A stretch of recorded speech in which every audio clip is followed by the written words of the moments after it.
What is up, my murder? Another year, another Pokemon Generation release. Much like several other recent releases, the Pearl and Diamond remakes excluded, we loved it. But the only thing it fell short on was the fact that you could not catch Pokemon in the wild without engaging them in battle like you could in Legends of Arceus. They even brought back raids, which were much loved from Sword and Shield, perhaps our favorite generation of the past few years. We do not, of course, compare this to Legends of Arceus because we feel as though the game was such an outlier for the franchise.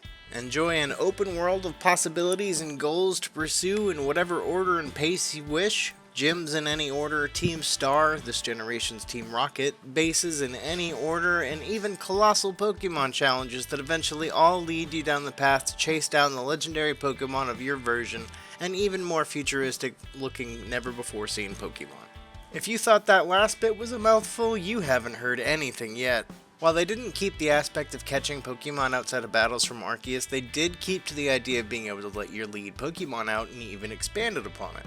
This brings us to quick battles, where you send your lead Pokemon out and it battles the nearby Pokemon and will follow you for a short distance before retreating once more to its Pokeball. What's different about these is that it's decided by a quick mathematical equation involving type moves if your Pokemon has versus their weaknesses and vice versa and so on. Be careful though, if your Pokemon runs into a tough opponent, it will return with only 1 HP, and if you don't pay attention it can be a detriment later. And while you can pursue things in any order you want, you may still find that Pokemon will outlevel yours easily if you take a wrong turn. The new generation of Pokemon introduced are all interesting and have neat twists to them. We can't wait for the Pokemon bank to open back up so we can start making fresh teams of shinies to roll with when restarting the games, as we love to do. Speaking of shinies, hunting them is a bit more difficult in this version than in Arceus with the open world encounters. There's no sound notification, no shiny light around them or any such mechanic, no, but they do show up as their shiny colors in the open world. This will make them incredibly difficult to spot even if you do somehow manage to complete the extensive Pokedex for this version and get the shiny charm. The one thing that we disliked about this version was that your adventure took the form of a student attending classes. It caused things to drag on in certain areas as well. Granted, even the math class only had useful things to teach you about the mechanics, but if you've been playing Pokemon games for long enough, as most have, you probably already know most of them. Aside from the niche mechanics for what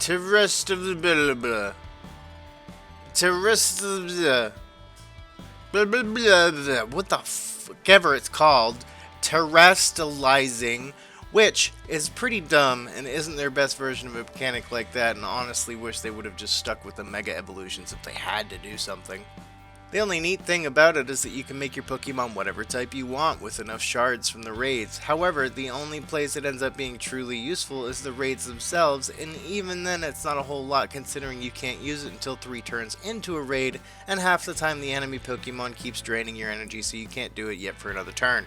In the end, and yet again, the extra mechanic just ends up being tedious and only useful in a handful of situations. We went through most of the game barely even using this outside of some gym battles just for fun. However, taking the tests from the classes was very annoying and took away from our enjoyment of the game. It honestly caused it to feel less like an adventure and more like homework, which we also used to Google the answers to instead of applying actual thought. Though the adventure to discover more about your bicycle-shaped companion was pretty fun, and the stories surrounding were also just as enjoyable. Like most Pokemon games, there are characters you love to love and characters you love to hate. This generation brought to us some very interesting type combinations, including a Steel Fairy type that has 2 evolutions, as though the combination wasn't already strong enough. Combine that with Terry Sterilization, or however you pronounce it, and you can come up with some pretty powerful combos and counters to some type advantages, which again really only works against Gyms or Elite Four, who are the only trainers who use all the same type of Pokemon. Because unlike all of the dumb mechanics like this, you can't use it once a battle, no. You can use it once a Pokemon Center visit, which honestly just makes it worse and even more useless.